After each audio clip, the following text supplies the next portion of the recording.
Assalamu Alaikum दोस्तों, welcome once again to my channel Flavors in Plate। आज हम अपने किचन में एक न्यू और देसी रेसिपी के साथ हाजिर हैं जिसका नाम है कोफ्ते आलू। रेसिपी स्टार्ट करने से पहले हम आपसे स्पेशल रिक्वेस्ट करना चाहते हैं कि अगर आपको हमारी वीडियो पसंद आए तो उसे लाइक करें और चैनल को सब्सक्राइब करें और साथ ही दिए गए बेल आइकन को प्रेस करें ताकि हमारे आने वाली हर न्यू डिलीशियस रेसिपी की नोटिफिकेशन आपको मिलती रहे। चलते हैं अब सबसे पहले लजीज कोफ्ते बनाने के लिए। आमतौर पर कोफ्ते बनाने में ये शिकायतें मिली हैं कि हमारे कोफ्ते अक्सर टूट जाते हैं, तो नाजरीन बेफिक्र हो जाएं। हमारी रेसिपी को फॉलो करें और अपने घर वालों का दिल जीतें। सबसे पहले एक बाउल में हम लेंगे आधा किलो कीमा। मैं बताती चलूँ कि अगर आप चाहें तो किसी भी किस्म का कीमा ले सकते हैं, यानी चिकन, मटन या बीफ। हम यहाँ मटन का कीमा इस्तेमाल कर रहे हैं। अज्जा वही रहेंगी जो हम अभी शामिल करेंगे। सबसे पहले कीमे में हम डालेंगे आधा चाय का चम्मच अदरक लहसुन की पेस्ट, आधा चाय का चम्मच नमक, आधा चाय का चम्मच गरम मसाला, आधा चाय का चम्मच लाल मिर्च पाउडर, 1 चाय का चम्मच कोफ्ता मसाला, 2 चाय के चम्मच दही,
इसे आप गार्निश करेंगे धनिया और गरम मसाले के साथ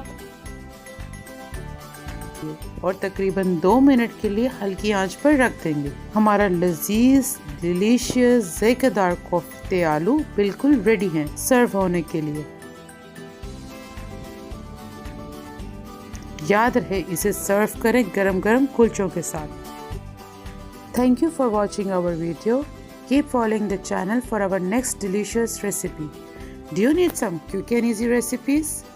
Do let us know at our social links mentioned below. Take care. Allah Hafiz.